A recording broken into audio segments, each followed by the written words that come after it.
Bogeria. No pot creure's que pugui estimar-se a un altre, sense, en canvi, no deixar d'estimar ni un sol centímetre el cos de la seva dona. L'adora, però també adora la que no toca. I a ella? A ella li passa igual. El desitja tant que a vegades el sexe li fa mal i l'ha de calmar amb l'amor del seu amor, el de casa, el que tampoc ha deixat de desitjar ni un instant. S'estima amb bogeria.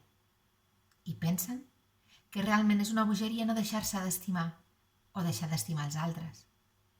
Cadascú troba en aquell allò que li manca a la parella. Cadascú troba que l'altre és el complement perfecte. I al final, després de molt parlar, de desitjar-se el cos i mirar-se l'ànima, al final decideixen no deixar escapar allò que els hi fa falta per aconseguir l'absoluta felicitat. Serien uns bojos i prefereixen fer de la bogeria la seva realitat.